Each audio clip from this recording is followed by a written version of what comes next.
Les 3 médiateurs chargés par le gouvernement de sortir de l'impasse dans laquelle se trouve le dossier de Notre-Dame-des-Landes ont rendu leurs conclusions, mercredi, au Premier ministre.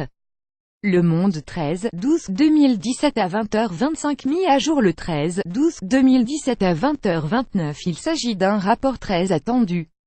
Les 3 médiateurs chargés par le gouvernement de sortir de l'impasse que constitue le dossier de Notre-Dame-des-Landes Loire-Atlantique ont rendu leurs conclusions, mercredi 13 décembre, au Premier ministre, Édouard Philippe, quant à la construction ou non d'un nouvel aéroport.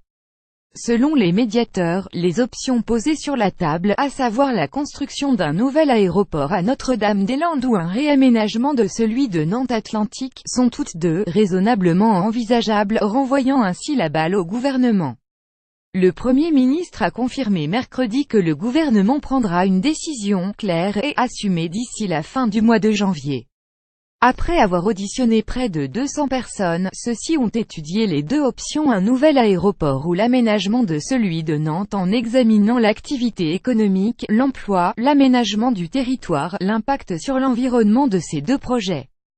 Si elles sont raisonnablement envisageables, selon le rapport rendu mercredi, chacune a au moins un handicap significatif, les nuisances sonores significatives en cas de réaménagement de Nantes-Atlantique, l'accroissement incontestable de l'artificialisation des espaces agricoles et naturels ainsi que l'étalement urbain, en cas de poursuite du projet de Notre-Dame-des-Landes.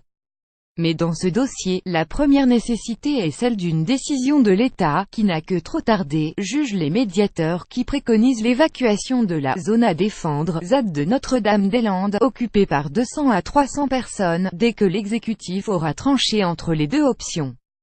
Le chiffre 250 millions à 350 millions d'euros, c'est le surcoût qu'engendrerait la construction d'un aéroport à Notre-Dame-des-Landes par rapport au seul réaménagement de l'actuel aéroport. Selon les médiateurs, la première option est évaluée à 730 millions d'euros, tandis que la deuxième coûterait entre 365 millions et 460 millions d'euros. La citation, sur le fond, je suis extrêmement soulagé, c'est une grande satisfaction intellectuelle, car le rapport dit que Nantes-Atlantique est une véritable option et qu'elle n'a pas été étudiée. Françoise Vercher, la coprésidente d'un collectif d'élus opposés au transfert vers Notre-Dame-des-Landes, le CEDPA, s'est félicitée de la conclusion de ce rapport. Et ensuite, lors d'un point presse, mercredi à la mi-journée, le Premier ministre, Édouard Philippe, a confirmé que le gouvernement prendrait, d'ici à la fin du mois de janvier, une décision, qui sera claire et assumée.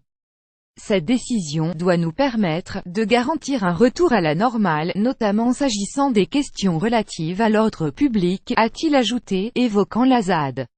L'exécutif devra mobiliser des milliers de gendarmes pour évacuer les zadistes, qui se préparent depuis des mois à un affrontement violent avec les forces de l'ordre.